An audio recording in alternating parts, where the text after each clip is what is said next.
Monsieur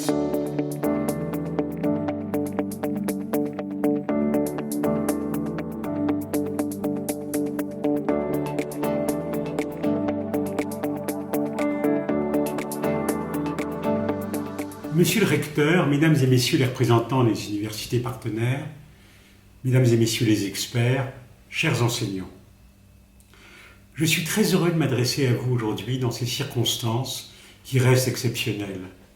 La pandémie a profondément bouleversé nos activités et notre mode de vie. J'espère que vous avez traversé cette épreuve en bonne santé. J'aurais beaucoup apprécié être parmi vous et dialoguer de vive voix à cette occasion.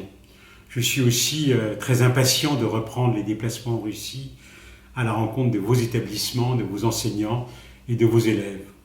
Dans l'immédiat, l'essentiel est de tenir ce rendez-vous annuel avec le réseau très riche que vous constituez.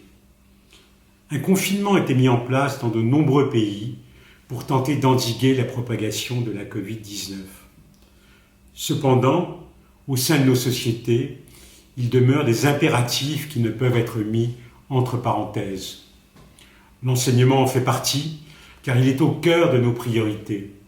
En Russie comme en France, la réactivité des établissements et des personnels a été exemplaire. Je tiens à le souligner. Grâce à l'engagement de chacun, les étudiants n'ont pas eu à souffrir d'une absence d'enseignement, même si bien évidemment la situation était loin d'être normale.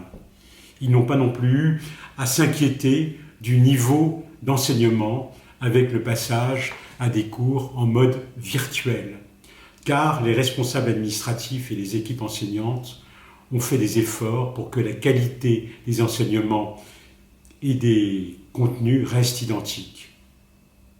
La valeur des diplômes n'en a donc pas été altérée.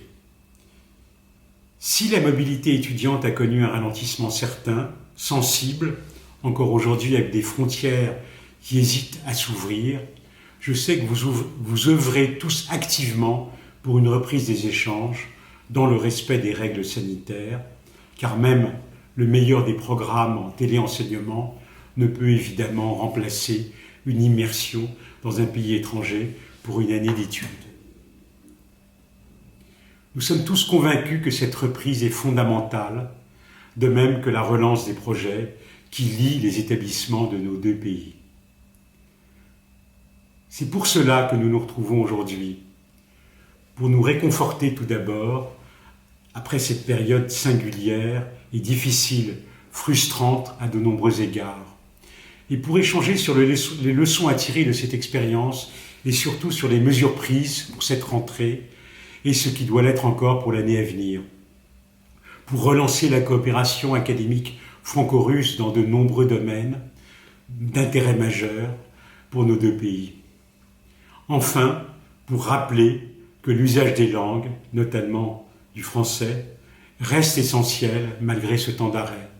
De fait, les langues ne sont-elles pas des clés pour rompre l'isolement et se sentir connecté au monde? Il faut le rappeler. Je remercie tout particulièrement l'Université Unicon de Saint-Pétersbourg et Monsieur le Recteur, grâce à qui ces assises sont possibles. Je suis certain que grâce à votre dynamisme et à la richesse des échanges à venir, ce format plus distant n'en altérera pas la saveur. Je remercie également tous les experts associés à la réussite de cet événement, ainsi que l'École supérieure de traduction et d'interprétariat de l'Université de Moscou, qui a bien voulu assurer les traductions durant cette journée d'études. Je n'ai qu'un seul regret maintenant, aujourd'hui, de ne pas pouvoir vous saluer en étant présent, mais je suis avec vous, de tout cœur. Je vous souhaite un excellent colloque, puisse-t-il vous rassurer sur la solidité de nos coopérations universitaires bilatérales. Ni la crise sanitaire, ni les défis nouveaux qu'elle nous lance ne sauront en altérer leur élan, ni porter atteinte à l'amitié franco-russe. Je vous remercie de votre attention.